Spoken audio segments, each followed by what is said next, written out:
पहिल्या राशीतून दुसरी राशी वजा करा. 4xy मायनस 9z ही झाली तुमची पहिली राशी. दुसरी राशी आहे 3xy मायनस 16z बरोबर किती असं विचारलेलं आहे. तर आपण नॉर्मल जी वजाबाकी करतो तसंच वजाबाकी करायची आहे. 4xy वजा 9z वजा करायला सांगितलेलं आहे. पहिल्या राशीतून दुसरी राशी वजा करायला सांगितली. तर दुसरी राशी लिहून घेतली 3xy वजा 16z. आता ज्यावेळेस वजाचं चिन्ह इथे लागतं तर खालची संख्या म्हणजे पहिली संख्या ही प्लस आहे त्याच्यामुळे ही वजा होईल. ही वजाचं चिन्ह आहे, वजा गुणीला वजा केलं तर हा प्लसचं चिन्ह होतो. तर आता इथे हा वजाचं चिन्ह सोडा. 4 मधून 3 वजा केले, 4 मधून 3 वजा केले तर राहतात 1. 1 ला आपण नाही लिहिलं तरी चालेल. हा एक्स वाय जशाला तसा खाली. 16तून 9 वजा केले कारण की एक प्लस आहे एक मायनस आहे म्हणून वजा होतील. 16तून 9 वजा केले तर उरतील 7z. आता मोठ्या संख्येचं चिन्ह लावायचं आहे. मोठ्या संख्येला म्हणजे 16ला आहे प्लसचं चिन्ह, तर प्लस 7z उत्तर येईल. xy प्लस 7z ऑप्शन क्रमांक क हे तुमचं उत्तर असेल. वजा 3x चा वर्ग गुणिला वजा 4xy बरोबर किती? तर आता गुणाकारामध्ये सरळ सरळ गुणाकार करायचा असतो आपल्याला. वजा वजा वजा गुणिला वजा हा नेहमी प्लस येतो म्हणून वजावाले ऑप्शन तर कटच करून टाका. हा एकच ऑप्शन होता वजावाला. त्यानंतर 3 गुणिला 4 हे 12 येतात तर सगळीकडे 12 आहे. त्यानंतर इथे घातांकाचे नियम वापरायचे आहे. एक्स वर्ग गुणिला जर एक्स असेल तर इथे असतो एक्स, काही नसेल तर इथे एक्सचा एक घातांक असतो. आणि ए चा एम गुणिला ए चा घातांक एन याचा अर्थ असा होतो ए चा घातांक म्हणजे पाया समान आहे. इथे एक्स एक्स आहे, इथे ए आहे, तर M plus M plus N होतो. म्हणजे इथे 2 प्लस 1 होईल. एक्सचा घातांक 2 प्लस एक्स याचा अर्थ होईल एक्सचा घातांक 3. तर इथे प्लस झाल्यानंतर 4 त्रिक 12 एक्स गुणिला एक्स वर्ग गुणिला एक्स, एक्सचा तिसरा घात आणि फक्त इथे सिंगल वाय वापरलेला आहे म्हणून वाय. तर इथे येईल 12 एक्सचा घन वाय. हा एक ऑप्शन कटला, हा एक ऑप्शन कटला. ऑप्शन क्रमांक ब हे तुमचं उत्तर असेल. 3x गुणिला 12y बरोबर किती? तर ह्याच्यामध्ये सरळ सरळ गुणाकारामध्ये जे गुणाकार आहे तो करून घ्यायचा आहे. 12×36. तर 36 जिथे जिथे आहे ते तेवढेच ऑप्शन ठेवा. त्यानंतर x गुणिला y हे वेगवेगळे फॅक्टर आहे म्हणून x आणि y जशाला तसेच ठेवायचे आहे गुणाकारामध्ये. याचा अर्थ ॲक्च्युली हा गुणाकार होतो. तर हा इथे फक्त y आहे. तर ऑप्शन क्रमांक ए हे तुमचं उत्तर असेल. एका आयताची लांबी दुप्पट केली तर क्षेत्रफळात कितीने फरक पडेल? आता आयताचे क्षेत्रफळ कसं असतं? आयताचे क्षेत्रफळ जर काढायचे झाले तर ते असतं लांबी गुणिला असतं रुंदी. तर लांबी जर दुप्पट केली तर समजा पहिले आपली लांबी होती L आणि रुंदी होती B. तर जर क्षेत्रफळ L गुणिला B होता आधीचा ओल्ड, तर आता होईल 2L गुणिला B. तर जे क्षेत्रफळ येईल तर ते काय होणार आहे? इन शॉर्ट हे एल बी तर जशाल तसंच राहतंय. ही लांबी वाढल्यामुळे हे दुप्पट होतंय. एल गुणिला बीच्या दुप्पट होईल. म्हणजे लांबी दुप्पट झाली तर क्षेत्रफळ हे दुप्पट होईल. ह्याच्यामध्ये रुंदी दुप्पट केलेली नाही आहे. इथं रुंदी पण दुप्पट केली असती तर 2 गुणिला 2 आले असते म्हणजे इथं टोटल 4 पट झालं असतं. पण इथे फक्त लांबी दुप्पट केलेली आहे म्हणून ऑप्शन क्षेत्रफळ हे दुप्पट होईल हे असेल. समीकरण सोडवा. m वजा 5 बरोबर 4 तर m बरोबर किती? तर हा इथे नीट बघितला तर हा इथे वजामध्ये आहे 5. त्या साईडला पाठवला तर हा प्लस होईल म्हणजे m वजा 5 बरोबर 4. तर हा वजावाला 5 तिकडे पाठवला तर जशाला तसा फक्त इकडे mच राहील. हा 4ला 4 हा वजावाला तिकडे गेला तर हा प्लस होईल म्हणजे 4 प्लस 5 येतील 9. ऑप्शन क्रमांक ब हे तुमचं उत्तर असेल. 4x प्लस 1/2 बरोबर 1/2 9/2. तर x बरोबर किती? तर आपण जे दिलेलं आहे पहिले ते लिहून घेऊ. 4x प्लस 1/2 बरोबर 9/2. हा इथे प्लसमध्ये आहे 1/2 1/2. हा तिकडे पाठवायचा आहे, हा वजामध्ये जाईल म्हणजे हा 4x ला 4x राहील ह्या साईडला. हा इथली टर्म काढली इकडे पाठवली तर हा वजा जाईल 1/2. तर हा 2 इथे छेद कॉमन आहे तर छेद 2 ला 2 लिहिला. वरती आता छेद समान असल्यामुळे सरळ सरळ आपण वजाबाकी करू शकतो. 9 वजा 1 याचा अर्थ होतो 8. 8/2 आलं. 4x बरोबर 8/2 आलेले आहेत. तर ह्याला परत भाग दिला तर इथे येतील 4 बेचोक 8. तर इथे 4 गुणिला x बरोबर 4. तर x बरोबर किती? तर x हा इथे गुणाकारात आहे 4. तिकडे पाठवला हा भागाकारात जाईल. 4 भागीला 4 इथला 4 कट केला तर इथे 1 राहतील. तर x ची किंमत येईल 1. ऑप्शन क्रमांक अ हे तुमचं उत्तर असेल. 3x वजा 11y वजा ब्रॅकेटमध्ये 17x प्लस 13y. तर आपण पहिले गणित लिहून घेऊ. 3x वजा 11y वजा 17x प्लस 13y. ज्यावेळेस हे वजाचं चिन्ह बाहेर असतं हे आतमध्ये प्रत्येकाला गुणाकार करत असतं. म्हणजेच पहिले तर हाच ब्रॅकेट सोडून घेऊ. तर हा वजाचं चिन्ह 17x ला लागेल तर वजा 17x होतील प्लस हा गुणाकार परत हा प्लस वजा आणि हा प्लसचा गुणाकार होईल तर वजा येईल. तर वजा 13y आणि पहिली व्हॅल्यू लिहून घेऊ 3x वजा 11y. तर इथे 3x आणि 17x हे कॉमन आहेत. म्हणजेच हे जे x आहे हा चल समान आहे, याचा घातांक पण समान आहे. तर आपण ह्याची सरळ सरळ वजाबाकी करू शकतो. 17 वजा 3 जर केले तर ते येतात 14 आणि 14 आणि मोठ्या संख्येचं चिन्ह लावायचं आहे. इथे मोठ्या संख्येला वजाचं चिन्ह आहे म्हणून इथे येतील वजा 14x. आता इथे वजा आहे, yचं पण सेम चल सेम आहे, घातांक पण सेम आहे म्हणून आपण सरळ सरळ वजाबाकी करू शकतो. सॉरी वजा वजा प्लस होतील. हे y लिहिले 13 प्लस 11 13 प्लस 11 24 होतात. तर हे 24y येतील वजा, कारण की हे वजाचं आहे फक्त त्यांची बेरीज होईल. तर वजा 14x वजा 24y वजा 14x वजा 24y. ऑप्शन आहे का कुठे? इथे 14 आहेत आणि इथे 15 होतील. तर ह्याच्यामधून कॉमन काय निघू शकतं? तर वजा 2 कॉमन निघू शकतात ह्याच्यातून.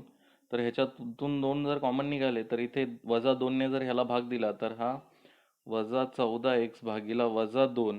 तर हा प्लस प्लस चिन्ह कटतो आणि इथे फक्त 7x राहतात. तर हे 7x राहिले.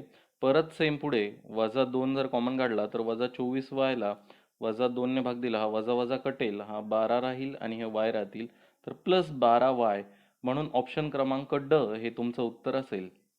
राकेशचे वय सानियाच्या वयापेक्षा 5 वर्षांनी कमी आहे. त्यांच्या वयाची बेरीज 27 वर्ष आहे. तर प्रत्येकाचे वय किती? तर आपण यांची बेरीज करून पाहू पहिले. सगळ्यात पहिले हे 27, हे 27, हे 27 आणि हे 27. आता याच्यामध्ये 5 वर्षाचा गॅप कुठे आहे? इथे नाही आहे. इथे 5 वर्ष आहेत, इथे 7 वर्ष आहे, इथे 3च वर्ष आहे. तर सरळ सरळ तुम्ही ऑप्शनवरनं हा उत्तर काढू शकलो असतो. दुसरे इक्वेशनच्या मेथडने जर करायचं झालं तर इक्वेशनची मेथड राकेश आणि सानिया यांचं वय घेऊया. सानियापेक्षा 5 वर्षांनी कमी आहे. समज राकेशचं वय x आहे तर सानियापेक्षा कमी आहे म्हणजे सानियाचं वय राकेशपेक्षा 5 वर्षांनी जास्त असणार आहे. x प्लस 5 बरोबर. आता ह्या दोघांची बेरीज, त्यांच्या वयाची बेरीज, हे राकेशचं वय हे सानियाचं वय यांची जर बेरीज केली तर ती 27 यायला पाहिजे. तर x plus x 2x plus 5 बरोबर 27. तर x 2x बरोबर हा 5 इथे प्लस मध्ये आहे, तिकडे पाठवला हा वजा मध्ये जाईल. 27 वजा 5 येतील 22. x बरोबर हा 2 इथे गुणाकारात आहे, तिकडे पाठवला हा भागाकारात जाईल. इथे येतील 11. तर 11 ऑप्शन असणार एकच उत्तर आहे. तर हे मारू शकता. आणि पुढचं सानियाचं वय x प्लस 5 असणार आहे. 11 प्लस 5 11 प्लस 5 16 येतं. ऑप्शन क्रमांक अ हे तुमचं उत्तर असेल. 4 गुणिला किंवा ब्रॅकेटमध्ये म्हणा x प्लस 12 बरोबर 8. तर x ची किंमत किती? तर तुम्ही त्याला 2 मेथडने सोडू शकता. म्हणजे 4 गुणिला x 4x होतील प्लस 4 गुणिला 12 48 होतील. नंतर हे 48 आलेले इकडे वजा करू शकतात. किंवा ह्या ब्रॅकेटचा अर्थ होतो, या ब्रॅकेटच्या बाहेर जर एखादी संख्या आहे तर त्याचा अर्थ होतो गुणिला. तर बरोबर 8 आहे. तर हा 4 ही ब्रॅकेटच्या संख्या म्हणजे x प्लस 12 इथे असेल. तर हा 4 इथे गुणाकारात आहे, तिकडे पाठवला हा भागाकारात जाईल. म्हणून हा 4 इथून कट करूया आणि इकडे लिहूया. म्हणजेच इथे आलं 4 दुनी 8, इकडे 2च राहिले. तर इथे x प्लस 12 म्हणजे इकडे फक्त ब्रॅकेट राहिला आणि इकडे फक्त राहिले 2. तर x बरोबर हा इथे प्लस आहे 12, त्या साईडला पाठवला हा मायनस जाईल. म्हणून इथला 12 काढला तर इकडे फक्त x राहील, हा वजा 12. तर 12तून 2 वजा करा, येतील 10. आणि मोठ्या संख्येला कोणतं चिन्ह आहे? तर 12ला वजाचं चिन्ह आहे म्हणून वजाचं चिन्ह लावा. x बरोबर वजा 10. ऑप्शन क्रमांक ब हे तुमचं उत्तर असेल. पुढीलपैकी कोणत्या पदावलींची किंमत 37 आहे? तर पहिलं ऑप्शन अशा प्रकारचं गणित दिलेलं असताना 1 बाय 1 तुम्हाला ऑप्शन वाईजच जावं लागणार. याला दुसरं काही इक्वेशन वगैरे नाही आहे. तर 10 गुणिला 3 30 येतात, प्लस आता ब्रॅकेट सोडून घेतला 5 प्लस 2 7 येतात. तर इथेच पहिल्याच ऑप्शनमध्ये तुम्हाला 37 भेटलेले आहे आणि तुम्हाला 37 विचारले आहे. तुम्ही इथे डोळे झाकून हे उत्तर मारून पुढे जाऊ शकता. तरी तुम्हाला एखाद्याला क्रॉस व्हेरीफाय करायचं असेल तर आपण इथे ट्राय करूया. तर इथे येईल 40 प्लस हा 5 वजा 3 येतील किती? तर 2 येतील. 40 प्लस 2 42 होतात. 8 चोक 32 प्लस 3 इथे 35 होतील. 9 त्रिक 27 प्लस 2 29 होतील. म्हणून पहिलं ऑप्शन क्रमांक अ हे तुमचं उत्तर असेल. 7 किलोग्रॅम कांदे 140 रुपयांना तर 12 किलोग्रॅम कांदे किती रुपयांना मिळतील, असा हा प्रश्न विचारलेला आहे. तर सरळ सरळ तुम्ही इकडे रुपया लिहा आणि इकडे किलो लिहा आणि इकडं रुपये लिहा. तर किलो आहे 7, 7 किलोसाठी भाव दिलेला आहे 140. तर 12 किलोसाठी भाव विचारलेला आहे किती असेल. तर याचा तुम्ही तिरकस गुणाकार करा, म्हणजे 12 गुणिला 140 भागीला 7, 7 एक 7, 7 दुनी 14 हा 0, 12 गुणिला 2 म्हणजे 12 दुनी 24 आणि हा शून्यला 0 म्हणजे 240 उत्तर येईल. ऑप्शन क्रमांक ड हे तुमचं उत्तर असेल. 4200 रुपये मुद्दलाची दरसाल दरशेकडा 7 या दराने 3 वर्षांनी किती रास होईल? तर 4200 रुपये मुद्दलाची दरसाल दरशेकडा विचारलेला आहे. 4200 रुपये. आता सरळ व्याजाचं सूत्र सगळ्यात पहिले लावायचं आहे. कुठलंही व्याज दिलेलं नाही आहे, म्हणून हा सरळ व्याजच राहतो. ज्यावेळेस व्याज मेन्शन असतं सरळ व्याज बरोबर मुद्दल 4200 गुणिला मुदत, मुदत दिली आहे 3 वर्ष, गुणिला दर भागीला 100 बरोबर सरळ व्याज. आता तुम्हाला रास विचारली आहे. रास असते मुद्दल प्लस सरळ व्याज. तर मुद्दल तुमचं आहे 4200 आणि हे प्लस सरळ व्याज माना एक्स, म्हणजे हीच व्हॅल्यू जी येईल ती इथे पुट केल्यानंतर तुम्हाला उत्तर येईल. हा शून्य कटला, हा शून्य कटला, हा शून्य कटला, हा शून्य कटला. 7 गुणिला इथे आलं 42. तर 42ला मी 21 गुणिला 2 लिहू शकतो. 21चा वर्ग आला 441. 441 गुणिला 2 म्हणजेच येतील 882. 882 बेदुनी बेक बे बेचोकाट बेचोकाट प्लस 4200 रुपये जर मिळवले तर तुम्हाला रास येईल 2 8 5 8 आणि 2 10 हातचा 1 4 आणि 1 5 5082.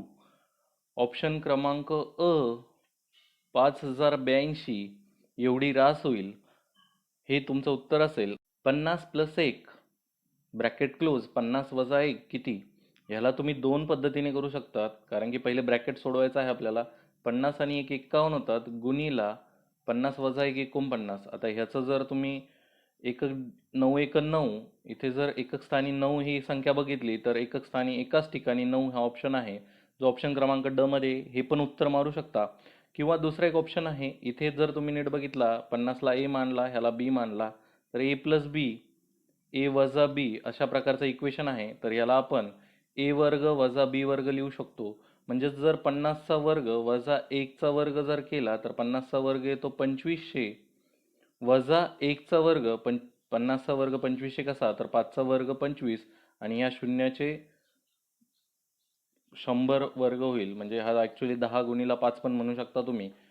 तर 5चा वर्ग 25 आणि 10चा वर्ग 100, तर 2 शून्य ठेवले वजा 1 हा येतील 2499. म्हणजे 2500ला 1 कमी, तर 2499. ऑप्शन क्रमांक ड हे तुमचं उत्तर असेल. 4/5 मध्ये किती मिळवल्यास 5/4 येईल? तर सगळ्यात पहिले तुम्ही इथे ऑप्शन सुद्धा पुट करू शकता की 4/5 मध्ये किती मिळवल्यास उत्तर 5/4 येईल. ऑप्शन सुद्धा पुट करून एक एक उत्तर काढू शकता, त्याला खूप टाइम जाऊ शकतो. म्हणून आपण असं समजूया की ती संख्या x आहे. तर 4/5 मध्ये आपण x मिळवले तर उत्तर 5/4 येईल. हा इथे प्लस मध्ये आहे 4/5. हा इथला प्लस मधला 4/5 तिकडे पाठवला तर हा वजा होईल, म्हणजे वजा 4/5 येईल. तर आता x बरोबर 5/4 वजा 4/5. आता यांचा तुम्हाला छेद, इथे 4 आहे इथे 5 आहे, तुम्हाला छेद समान करण्यासाठी म्हणजेच इथे छेदाला 5 ने गुणाकार करावा लागेल, तसंच अंशाला सुद्धा 5 ने गुणावं लागेल, कारण की इथं 20 होईल. इथे छेद समान करण्यासाठी म्हणजे 20 करण्यासाठी इथे 4ने गुणावं लागेल, तर इथे पण 4ने गुणावं लागेल. म्हणजेच इथे येईल तुमचं 25 भागीला 20 वजा इथे 20 होईल छेदामध्ये, वरती 4 चोक 16. तर छेद तुमचा समान झालेला आहे. x बरोबर 25 वजा छेद समान झाल्यामुळे 25 वजा 16 भागीला 20 लिहिलं. तर 25 वजा 16 म्हणजेच 9 भागीला 20. तर x ची किंमत आली 9 भागीला 20, म्हणून ऑप्शन क्रमांक अ हे तुमचं उत्तर असेल. रफिक व महेश यांनी प्रत्येकी 40,000 रुपये व 60,000 रुपये गुंतवले व व्यवसाय चालू केला. त्यांना 30% नफा झाला, तर प्रत्येकाला किती नफा मिळाला, असा प्रश्न विचारलेला आहे. तर सगळ्यात पहिले तुम्हाला माहिती पाहिजे की नफ्याचं गुणोत्तर कसं ठरतं. तर मुद्दल म्हणजे तुम्ही प्रत्येकाने किती किती अमाऊंट आणली, ह्याला प्रिन्सिपल किंवा मुद्दल अमाऊंट सुद्धा म्हणू शकता, गुणीला मुदत, किती मुदतीसाठी यांनी इन्व्हेस्टमेंट केलेली आहे. तर एकाने 40,000 केलेली आहे, तर दुसऱ्याने 60,000 केलेली आहे. आता यांचं मुदत दिलेली नाहीये की तुम्हाला किती वर्षासाठी केलंय, तर दोघांनीही समान केलं असेल असं समजून एक एक वर्ष कन्सिडर करा. तर यांचं जर तुम्ही गुणोत्तर काढला तर हा ऍक्च्युली 2:3 येतील. तर 2:3 यांचं नफ्याचं गुणोत्तर असणार आहे. नफ्याचं गुणोत्तर 2:3 असणार आहे. 2:3 म्हणजे तुम्ही ह्याला 4:6 जरी ठेवलं तरी काही हरकत नाही. हा येईल तुम्हाला 10. तर तुम्हाला हा जो नफा वाटून द्यायचा आहे तो असा 4:6 किंवा 2:3 या रेशोमध्ये वाटून द्यायचा आहे. तर हे जे तुम्हाला इन्व्हेस्टमेंट झालेली आहे त्याचा 30% मिळालेला आहे. टोटल इन्व्हेस्टमेंट तुमची 40,000 प्लस 40,000 प्लस 60,000 बरोबर 1,00,000 इन्व्हेस्टमेंट झालेली आहे. 1,00,000. तर ह्याचे तुम्ही 30% काढले तर भागीला 100. तर हा शून्य कटला, हा शून्य कटला, तर 3 वरती 1 2 4 म्हणजेच 30,000 रुपये तुमचा प्रॉफिट राहणार आहे. तर 30,000 रुपये 4 आणि 6 डिवाइड करायचे आहे. तर किंवा 2:3 मध्ये डिवाइड करायचे, कसे पण करा. तर 4:6 मध्ये केलं तर 10 युनिट म्हणजेच 10 युनिट बरोबर 30,000 येतील. तर एका युनिटची व्हॅल्यू येईल 3,000 रुपये. तर एका गुणीला 3,000 करा, इथे येतील 12,000. इथे 3,000 आणि गुणाकार करा, इथे येतील 18,000. तर 12,000 18,000 हे तुमचं उत्तर असेल. 2:3 जरी केलं तरी तुमचं गुणोत्तर 5 येतं. आणि तुमचं म्हणजेच तुम्हाला जो नफा झालेला आहे तो तुम्ही ह्या रेशोमध्ये वाटून घेणार आहात. 2:3 टोटल अमाऊंट 5 रुपये नफा झाल्यावरती. तर 5 रुपये नफा नाही तर 30,000 रुपये नफा झालेला आहे. तर एका युनिटची व्हॅल्यू किती आली, तर 5 हा भागाकारामध्ये जाईल. 5 × 30 म्हणजेच 6,000 झाली. एका युनिटची व्हॅल्यू 6,000 झाली. तर 2 युनिटची व्हॅल्यू किती होईल आणि 3 युनिटची व्हॅल्यू किती होईल, तर गुणीला 6,000 करायचं आहे. इथे 12,000 येतील, इथे 18,000 येतील. म्हणून ऑप्शन क्रमांक ए हे तुमचं उत्तर असेल. एका वर्तुळाचा परिघ 176 सेंटीमीटर आहे, तर त्याची त्रिज्या किती. तर वर्तुळाचा परिघ दिलेला आहे. परिघ म्हणजे इंग्लिशमध्ये ज्याला आपण सर्कम्फरन्स म्हणतो. सर्कम्फरन्स म्हणजे काय, तर हे जर सर्कल असेल तर ही जी बाहेरची बाजू आहे त्याची पूर्ण लेंग्थ म्हणजे सर्कम्फरन्स असतो. तर त्याचं सूत्र आहे 2πr. सर्कम्फरन्सचं सूत्र आहे 2πr. तर 2 पाय म्हणजे किती, तर 22/7 गुणीला आर. त्रिज्याच तुम्हाला विचारलेली आहे की किती आहे. आर म्हणजे रेडियस. तर ते परिघ दिलेलं आहे तुम्हाला 176. तर हा 7 इथे गुणाकारात आहे, तिकडे पाठवला तर हा भागाकारात आहे, तिकडे जाईल तर गुणाकारात जाईल. म्हणजेच इथे होईल 176 गुणीला 7 आणि इकडे 22/7 गुणीला 2 गुणीला आर असं होतं.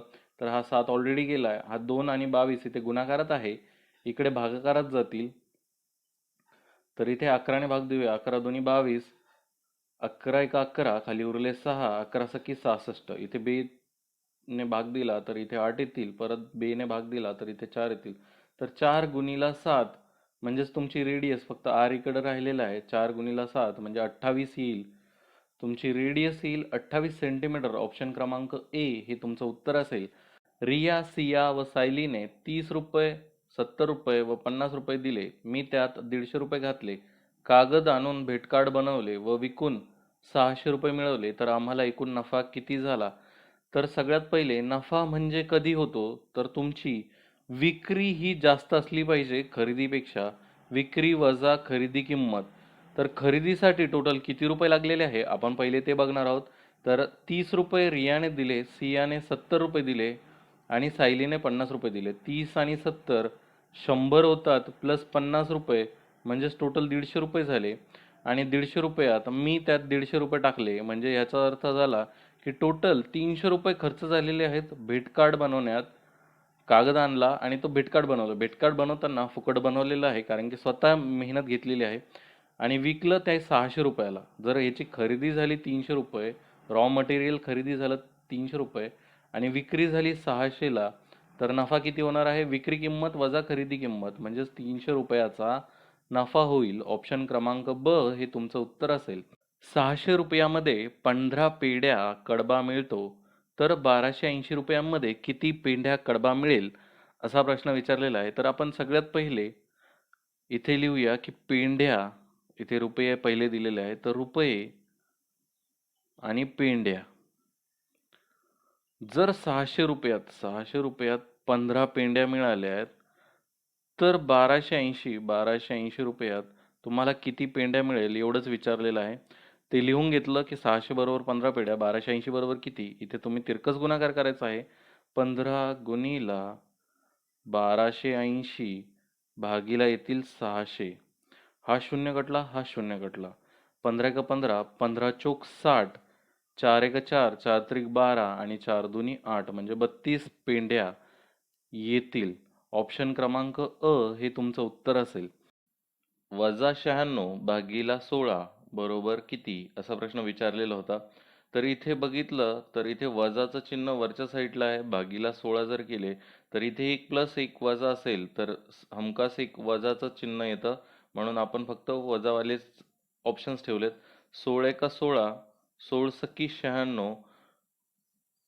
तर ऑप्शन क्रमांक बी हे तुमचं उत्तर असेल. वजाचं चिन्ह आणि 6 वजा 6. जिथे चिन्ह नाहीये, इथे 8च्या समोर चिन्ह नाहीये, तर ते प्लसचं चिन्ह असतं असं समजून घ्या. ऑप्शन क्रमांक बी हे तुमचं उत्तर असेल. वजा 6. 8 वजा वजा 3. तर ज्यावेळेस वजा आणि ब्रॅकेटमध्ये वजा असतात ह्याचा अर्थ होतो ह्या दोघांचा गुणाकार आहे ॲक्च्युली. तर वजा गुणिला वजा जर केला तर हा प्लस होतो. म्हणजे ह्या दोन्ही सिम्बॉल मिळून एकच प्लस तयार होईल. आणि 8 प्लस 3 म्हणजेच टोटल 8 आणि 3 11 येतात आणि तो प्लसमध्ये असणार आहे. तर मायनसवाले तर पहिले सिम्बॉल काढून घेतले आणि इथे प्लस केलेला आहे. 8 आणि 3 11. ऑप्शन क्रमांक अ हे तुमचं उत्तर असेल. एका रकमेचे दरसाल दर शेकडा 12.5% दराने किती वर्षात दाम दुप्पट होईल?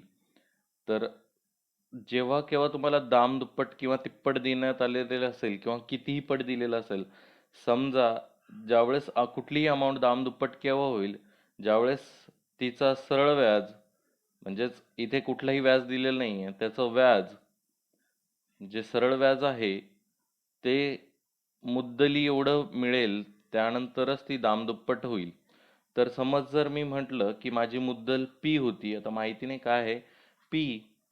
तुम्हाला दर दिलेला आहे रेट 12.5% गुणिला तुम्हाला विचारलंय वर्ष किती वर्ष लागतील. समजा मी एन लिहिले भागीला 100 केलं तर हा सरळ व्याज हा दुप्पट होण्यासाठी राज दुप्पट होण्यासाठी सरळ व्याज हा प्रिन्सिपल एवढाच असला पाहिजे म्हणजे मुद्दली एवढाच असला पाहिजे. तर इथे 100 गुणिला पी इथे 12.5 हा गुणाकारात आहे आणि हा पी इथे गुणाकारात आहे. हा या साईडला पाठवला तर 12.5 भागाकारात येईल. हा पी पण भागाकारात येईल. हा पी पी कटेल, इकडे फक्त एन राहील. तर 100 भागीला 12.5. आता ह्याच्यावरचा शून्य काढायचा असेल तर इथे 10ने गुणावं लागतं. सेम तसं 10ने वरती पण गुणायचं कारण की हा 10 कॅन्सल होतो. तर 10ने ह्याला गुणल्यानंतर वरच्या 10ला गुणल्यानंतर 100ला गुणल्यानंतर फक्त एक शून्य त्याच्यावरती ठेवा. याच्यातला हा शून्य कटला तर हा पॉईंट हटून 125 राहतात खाली. तर 25ने भाग जातो ह्याला. 25 पाचा 125, 25 चोक 100 म्हणजे वरती 40 आले. 100 आणि हा शून्य राहिला होता तो शून्य ठेवला.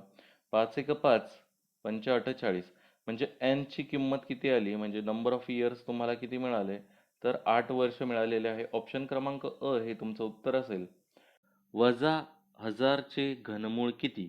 आता सगळ्यात पहिले जर एखादी मी संख्या घेतली 10 किंवा कुठलीही एक संख्या घेतली, समज मी 2 संख्या घेतली, तर मला 2चा वर्ग मिळतो 4 आणि 4चा सॉरी याचा वर्ग मिळाला हा 2चा वर्ग, चा वर्ग समज ही ए आहे तर चा वर्ग आणि चा घन तर हा होतो 8.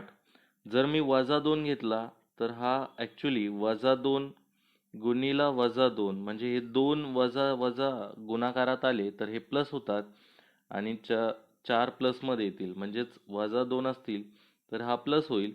त्यानंतर अजून एकदा -2 ने गुणला तर हा बेदोनी 4 आणि 4 दोन्ही 8. आता हा प्लस वाले झालेत हे 2 मिळून प्लस झाले तर इथे वजावाला म्हणजेच याचा जर घन काढला तर वजा येतो. म्हणजेच आता ह्याचं जर घनमूळ काढायचं आहे म्हणजे समज मला विचारलं असतं की -8चा घनमूळ किती, तर 8चा घन काढला असता मी, तो आला असता 2 आणि वजाचं चिन्ह इथे लावलं असतं. आता वजाचं चिन्ह इथे आहे, ऑप्शनमध्ये जर बघितलं तर एकाच ठिकाणी वजाचं चिन्ह आहे आणि घनमूळ विचारलेलं आहे म्हणून डोळे झाकून तुम्ही उत्तर मारू शकता किंवा तुम्हाला माहितीच असेल 10चा वर्ग जर घन जर केला तर तो 1000 येतो आणि वजाचं चिन्ह वजा. गटात न बसणारी संख्या कोणती? ऑप्शन दिले होते 63, 124, 26 आणि 217. जर तुम्ही या संख्येला नीट ऑब्झर्व केला तर हा 64च्या आजूबाजूला आहे, हा 125च्या आजूबाजूला आहे, हा 27च्या आजूबाजूला आहे, तर हा 216च्या आजूबाजूला आहे. तर ह्या सगळ्या संख्या ह्या घनाच्या आहेत. तर हा 4चा घन आहे, 4चा घन वजा 1 केला तर 63 येतो. हा 5चा घन वजा 1 केला तर 124 येतात. हा 3चा घन वजा 1 केला तर 26 येतो. पण इथे 6चा घन वजा 1 करून 215 पाहिजे होते, तर इथे +1 झालेला आहे आणि 217 झालेला आहे. म्हणून गटात न बसणारी संख्या ही 217 असेल. 2, 6, 18, 54, 162 पुढची संख्या कोणती असं विचारलेलं आहे. तर ह्याने ह्याला भाग दिला तर किंवा ह्याला 3 ने गुणला तर 2 6, याने ह्याला गुणला 6 18, 18 54, 54 162 होतात. तुम्ही गुणाकार करून पाहू शकता. तर पुढच्या संख्येला परत 3 ने गुणा, 3 दुनी 6, सगळ्याच एकच स्थानी 6 आहे. 3 सक 18, सगळ्याच ठिकाणी 8 आहे एवढा सोडून. 18 हातचा आला 1, 3 आणि 1, 3 एक 3 आणि 1 4 म्हणजे 486. याचं उत्तर असेल ऑप्शन क्रमांक ड हे तुमचं उत्तर असेल. आज वडिलांचे वय मुलाच्या वयाच्या 5 पट आहे. 5 वर्षांनी त्यांच्या वयाचे गुणोत्तर 10 3 होईल तर मुलाचे आजचे वय किती? तर सगळ्यात पहिले आजचे वय विचारलेले आहे, वडील आणि मुलांचे वय दिलेलं आहे. तर मुलाचं वय वडिलांच्या वयाच्या वडिलांचे वय मुलाच्या वयाच्या 5 पट आहे. तर मुलाचं वय घेतलं समज x, तर वडील हे 5 पट होतील त्याच्या आजच्या वयाच्या. त्यानंतर 5 वर्षानंतर त्यांच्या वयाचे गुणोत्तर 10 3 होतील. तर समज वडिलांचं वय 5x प्लस 5 वर्ष घेतले. तसंच आता 5 वर्षानंतर म्हटल्यानंतर यांचे पण 5 वर्षाने वाढणार आहे आणि मुलाचे पण 5 वर्षाने वाढणार आहे. म्हणून x प्लस 5 तर गुणोत्तर किती झाले 10 3. तर हा इथे गुणा 3 पण तर इथे तिरकस गुणाकार होत असतो. हा 3 इकडे गुणाकारात जाईल आणि हे x/5 इकडे गुणाकारात जाईल म्हणजेच 3 ब्रॅकेटमध्ये 5x प्लस 5 बरोबर 10. हा ब्रॅकेट तिकडे गेला तर इथे येतील x प्लस 5. तर 3 15x प्लस 15 5 15 बरोबर किती येतील तर 10x बरोबर 10x आणि हे 10 प्लस 10 गुणिला 5 50 येतील प्लस 50. तर हे 15x प्लस 15 इकडे 10x प्लस 50 तर हा 10x तिकडे पाठवायचा वजा होतील. तर इथे 15x वजा हा 10x प्लस मधला इकडे पाठवला हा वजा झाला बरोबर हा प्लस 15 आहे तिकडे पाठवला हा वजा होईल 50 वजा 15. तर हे झाले 15तून 10 गेले तर 5x येतील बरोबर 50 मधून 15 गेले तर 50 वजा 15 जर केले तर उत्तर येतं 35. तर मुलाचं वय आजचं वय आहे हा इथे 5x बरोबर 35 आलेला आहे 5x बरोबर 35. तर वडिलांचं वय हे डायरेक्टच निघालं आहे 35 आहे. पण तुम्हाला इथे मुलाचे वय विचारलंय मुलाचं वय आपण x मानलं होतं तर इथे हा 5 गुणाकारामध्ये आहे, हा इथे भागाकारात घेऊन जाऊया. गुणाकारातला हा इथून कटेल, 5 एक 5, 5 7 35. तर मुलाचं वय आहे 7, मुलाचं वय आहे 7, तर वडिलांचं वय आहे 35. जर तुम्ही ह्याचा गुणोत्तर 5 वर्षानंतर घेतलं तर हा 12 होईल आणि हे 40 होतील. तर 40 होतील, 40 होईल 5 वर्षानंतर. तर 40 भागीला 12 जर केले तर 4 ने भाग द्या, 10 3. आपलं हे उत्तर बरोबर असेल. म्हणून मुलाचं आजचं वय किती आहे? तर मुलाचं आजचं वय आहे 7. ऑप्शन क्रमांक अ. 30 दिवसांच्या एका महिन्यात 5 शनिवार आहेत. त्या महिन्याचा प्रथम दिवस कोणता असेल? तर समजा तुम्हाला प्रत्येक एका महिन्यात 5 शनिवार आलेले आहेत. 5 शनिवार आलेले आहेत. समजा मी म्हटलं की एकच तारखेला पहिला शनिवार आला, तर मॅक्सिमम शनिवार असतील तरच ते 5 होतील. तर पहिल्या तारखेला शनिवार आला तर पुढचा शनिवार हा 7 दिवसानंतर असेल, म्हणजेच 8 तारखेला असेल. त्याच्या पुढचा शनिवार हा परत 7 दिवसानंतर असेल, म्हणजेच 15 तारखेला असेल. परत त्याच्यानंतरचा 7 दिवसानंतर असेल, म्हणजेच 22 तारखेला असेल. आणि परत त्याच्या पुढचा हा 7 दिवसानंतर असेल, म्हणजे 29 तारखेला असेल. जर मी बघितलं तर इथे 1 2 3 4 5 असे कंप्लीट 5 येतात शनिवार, ज्यावेळेस 1 तारखेला मी शनिवार मानतो. जर हा चुकून, आता इथे तुम्हाला ऑप्शनमध्ये कुठेच शनिवार दिलेला नाही आहे. आता जर मी इथे 30 दिवसाचे आहेत तर मी जास्तीत जास्त ह्याला एक दिवस स्किप करू शकतो, म्हणजे एक दिवस पुढे लोटू शकतो. म्हणजे हा 2 दिवस पकडूया, हा होईल 9 दिवस. कारण की ऑप्शनमध्ये नसल्यामुळे मला काय करावं लागणार आहे, तर एक एक दिवस पुढे लोटावं लागेल. 16 23 आणि 30. तर हा दुसऱ्या दिवशी जर शनिवार असेल तर पहिल्या तारखेला त्या महिन्याचा प्रथम दिवस विचारलेला आहे, तर पहिल्या तारखेला हा शुक्रवार असेल. तर ऑप्शन क्रमांक ड हे तुमचं उत्तर असेल. गटात न बसणारी संख्या शोधा. जर आता ह्या संख्या दिलेल्या आहेत तुम्हाला 56 98 96 120 92 भागीला 161 60 भागीला 105. तर तुम्ही याला प्रत्येक याला भाग देऊन पहा. 56/98. तर 56/98ला जर भाग दिला तर ह्याला भाग जातो 14ने किंवा 7ने म्हणा. 7 8 56, 7 1 7, खाली उरले 2, 7 चौक 28. परत ह्याने 2 ना भाग जातो, म्हणजे इथे येतील 4/7. पहिल्याचं उत्तर आलेलं आहे 4/7. 4/7. दुसऱ्याचं उत्तर काढूया. 96/120. 12 8 96, 12 10 120. जर तुम्हाला हे कॅल्क्युलेशन फास्ट जमत नसेल तरी काही इश्यू नाही आहे. तुम्ही ह्याला 4ने भाग देऊन किंवा 2 2ने भाग देऊन सुद्धा इथपर्यंत येऊ शकता. आता 8/10 म्हणजे 4/5 येतात. तर इथे 4/5 आलं, इथे 4/7 आला, इथे 92/161. तर हा दोन्ही संख्या 23च्या पाड्यात येतात. हा येतो 4 आणि हा येतो 7. तर इथे परत 60 आणि 105 ही संख्या आहे.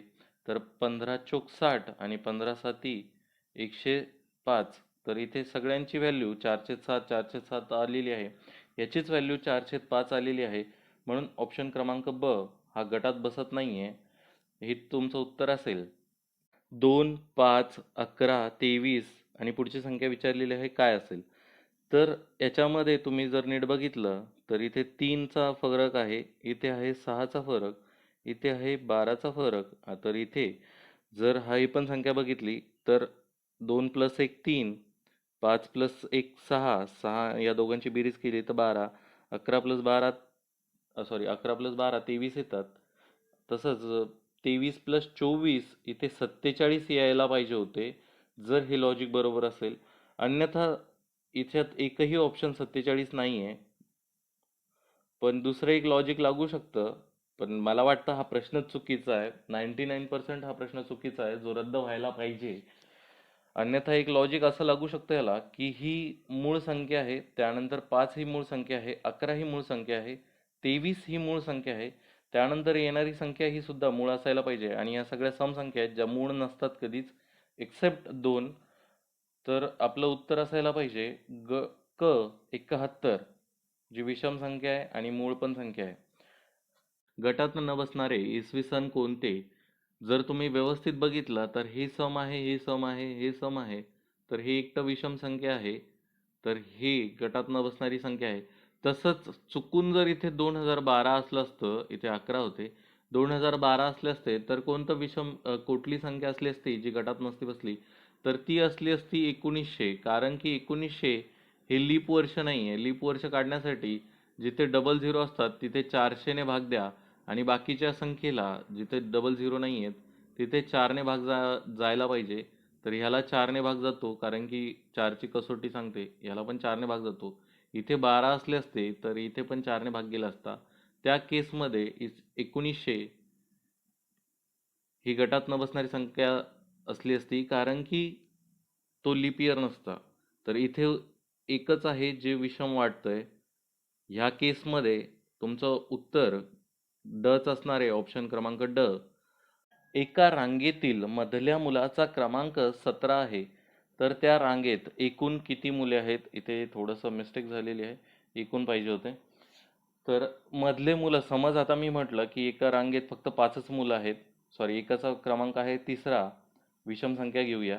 तर मुलं किती असणार आहे? मधला म्हटल्यानंतर इकडून 2 आणि इकडून 2 असे असणार आहे. हा जर तिसरा नंबर असेल तर ह्याच्यामध्ये हा 2 आणि हा 2. आता जर इथे 17 क्रमांक असेल, हा 2 प्लस हा 2 प्लस हा 1, तर 17 असेल तर आपण काय करू शकतो की ह्या साईडला 16, या साईडला 16, दोघांची बेरीज केली 16 दुनी 32 प्लस हा 17व्या क्रमांकाचा 1, असे टोटल 33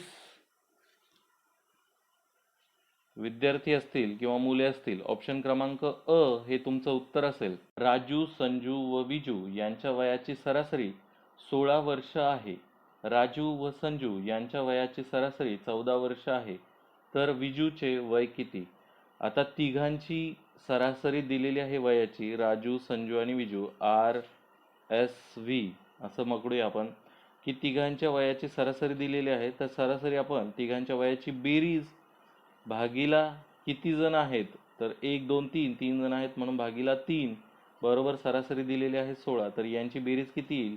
तर राजू, संजू आणि विजू या तिघांच्या वयाची बेरीज केली तर हा 3 भागाकारामधला तिकडे पाठवावा लागतो, हा तिकडे जाऊन गुणाकारात होईल. तर 16 48 अशी त्या तिघांच्या वयाची बेरीज असेल. तसंच राजू व संजू यांच्या वयाची सरासरी दिलेली आहे 14 वर्ष. राजू प्लस संजू, आता हे दोघं आहेत, त्यांची सरासरी काढायची असेल तर भागीला 2, यांच्या वयाची सरासरी दिलेली आहे 14. हा 2 इथे भागाकारात आहे, तिकडे पाठवला हा गुणाकारात जाईल.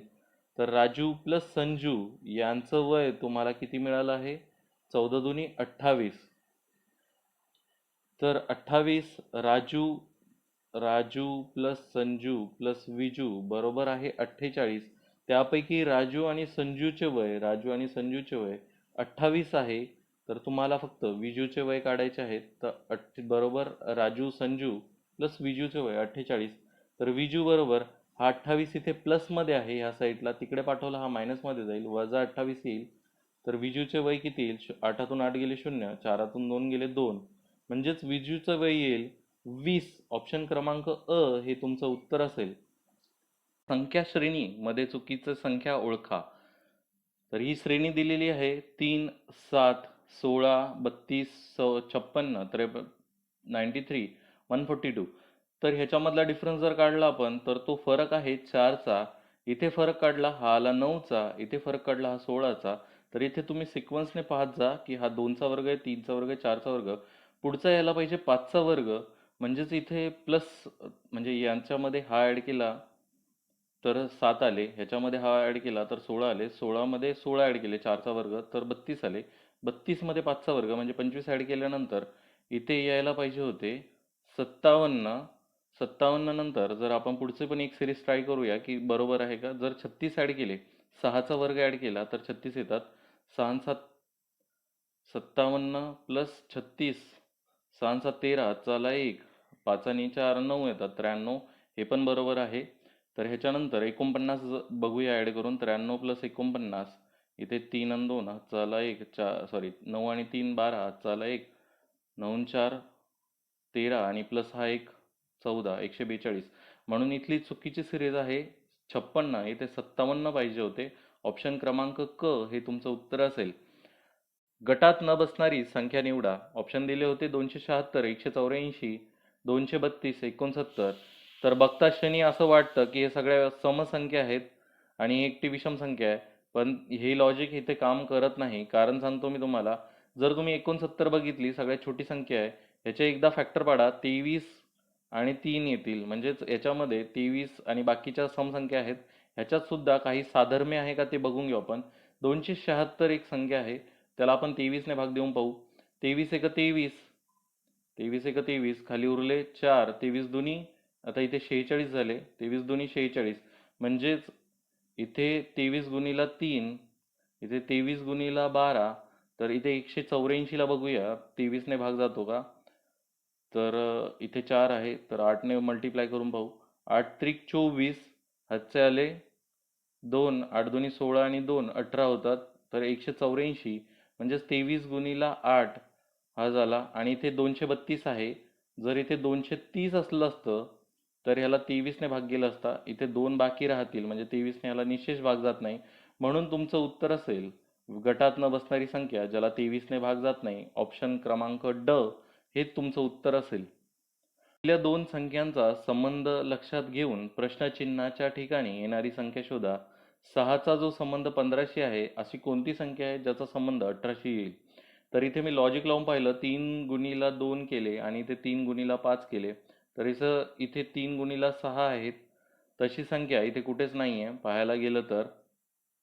त्यानंतर दुसरा एक लॉजिक लावून पाहिलं की 3 दुनी सैन दुनी 12 प्लस ह्याच्या अर्धे केले तर हे 15 आले.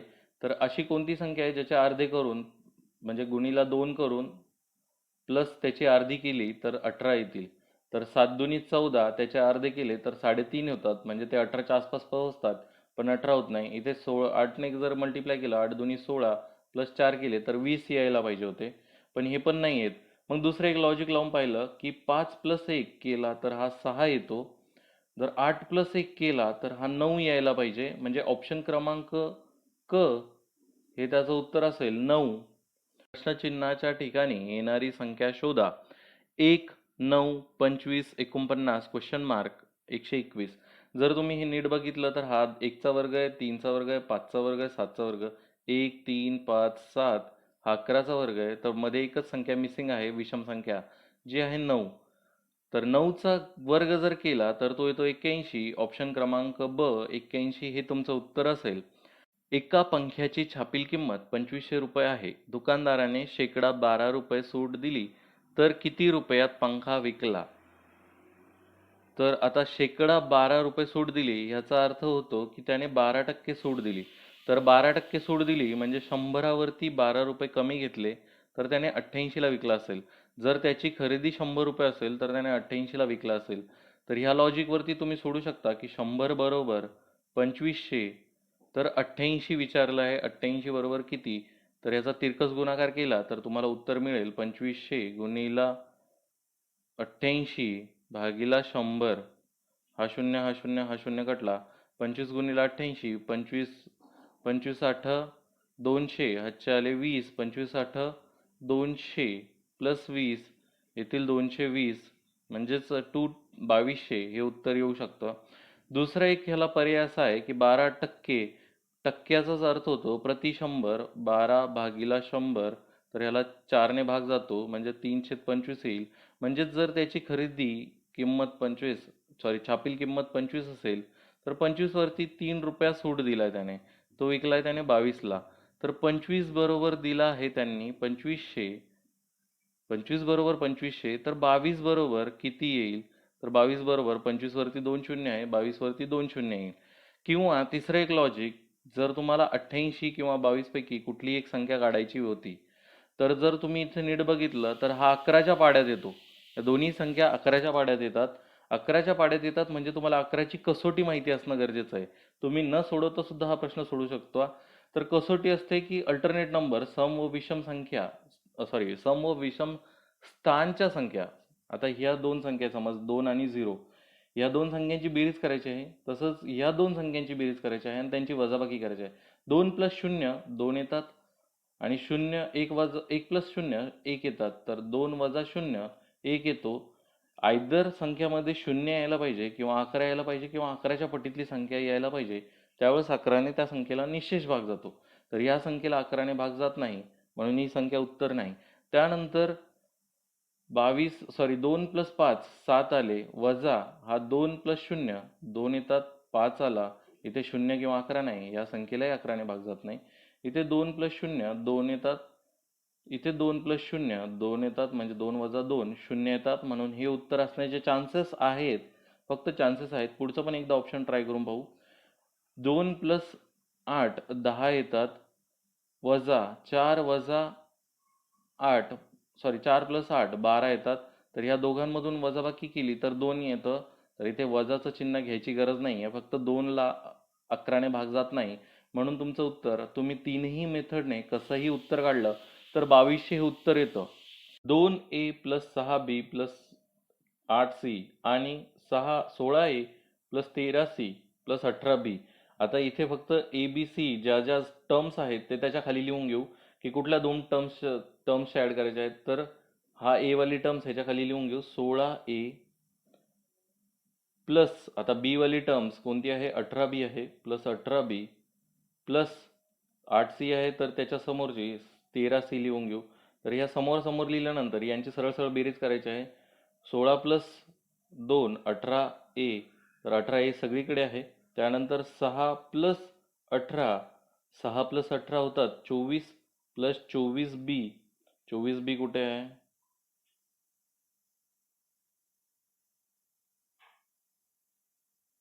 इथे दोन्हीकडे 24B आहेत. त्यानंतर ते 8 + 13 8 + 13 येतात 19C. तर 19C फक्त ऑप्शन क्रमांक ड मध्ये आहे. तर तुमचं उत्तर येईल ऑप्शन क्रमांक ड, हेच तुमचं उत्तर असेल. त्याचे क्षेत्रफळ 1225 चौरस सेंटीमीटर असल्यास त्याच्या बाजूची लांबी किती? तर सगळ्यात पहिले महत्त्वाचा टिप्स म्हणजे ह्याच्यामध्ये उत्तर जे क्षेत्रफळ काढलेलं आहे ते चौरस सेंटीमीटरमध्ये आहे. मोस्ट प्रोबॅबली उत्तर हे सगळे सेंटीमीटरमध्येच असायला पाहिजे. तर तुम्ही मीटरवाले सरळ सरळ कॅन्सल केले तरी चालतात. तर आता तुम्हाला क्षेत्रफळ दिलेलं आहे चौरसाचे. तर चौरसाची बाजू जर ए असेल तर चौरसाचं क्षेत्रफळ ए वर्ग असतो. ए वर्ग म्हणजे हेच तुमचं 1225 आहे आणि त्याच्यावरनं तुम्हाला बाजूची लांबी विचारलेली आहे. तर हा ए काढायचा असेल तर इथे वर्गमूळ करावं लागेल दोन्ही साईडला, म्हणून या साईडला सुद्धा वर्गमूळ येईल. तर 1225चा वर्गमूळ काढायचा असेल तर शेवटी 5 असणारी संख्येचा वर्गमूळ आपण काढणं सहज सोपं आहे. तर सगळ्यात पहिले सेंटीमीटरमध्ये दोन संख्या आहे, तर 25चा वर्ग येतो 625, कारण की 5 असेल तर 25 लिहितो, आणि 2 आहे तर 2 गुणीला पुढची संख्या म्हणजे 2 गुणीला 3 तो येतो 6. तसंच सेम 35चा वर्ग काढायचा असेल तर 5 साठी 25 लिहितो शेवटी, आणि 3 साठी 3 गुणीला पुढची संख्या म्हणजे 4, 3 गुणीला 4 येतात 12. म्हणजे ह्याचा जर वर्ग केला 35चा तर तो 1225 येईल. म्हणून तुमचं उत्तर असणार आहे ऑप्शन क्रमांक ड, 35 सेंटीमीटर. हे उत्तर मीटरमध्ये पण येऊ शकतं, पण हे 35च येणार नाही, 0 पॉईंट समथिंग येईल. कारण की सेंटीमीटर, 1 सेंटीमीटर म्हणजे 1 मीटर म्हणजे 100 सेंटीमीटर. तर या हिशोबाने तुम्ही काढलं तर ह्याचं उत्तर पॉईंटमध्ये येईल. 3y² वजा 10y प्लस 16 व 2y वजा 7 हे एक वेगळं इक्वेशन आहे. तर हे एक वेगळे इक्वेशन आहे, समीकरण आहे. तर त्यांची बेरीज करायची आहे. तर त्याची बेरीज करताना आता 3y² इथे कुठे y² नाही आहे, म्हणून हा इथे 0 लिहितो. हा बेरीज करायची म्हणून इथे प्लस प्लस 2y, yच्या खाली y, आणि इथे काहीच कोइफिशियंट नाही आहे किंवा सहगुणक काहीच नाही आहे, म्हणून हा 16च्या खाली वजा 7 लिहिला. तर आता 3y² जशाल तसा, तर 3y² जिथे नाही आहे तो ऑप्शन कट केला पहिले. तर वजा 10y प्लस 2y, आता y तर कॉमन आहे, वजा 10 प्लस 8 वजा 10 प्लस 2 येथील 8, आणि मोठ्या संख्येचं चिन्ह लागेल ते येईल वजा 8y. तर वजा 8y कुठे आहे, तर एकाच ठिकाणी आहे, तो म्हणजे ऑप्शन क्रमांक 1. डायरेक्ट तुम्ही हे उत्तर मारू शकता. तर 3y² वजा 8y हे दोन चल आलेले आहेत, प्लस 2y वजा 7. तर 16 मधून तसेच 7 वजा केले तर 9 येतात, प्लस 9 मोठ्या संख्येचं चिन्ह. तर तुमचं उत्तर हे ऑप्शन क्रमांक अ हे तुमचं उत्तर असेल.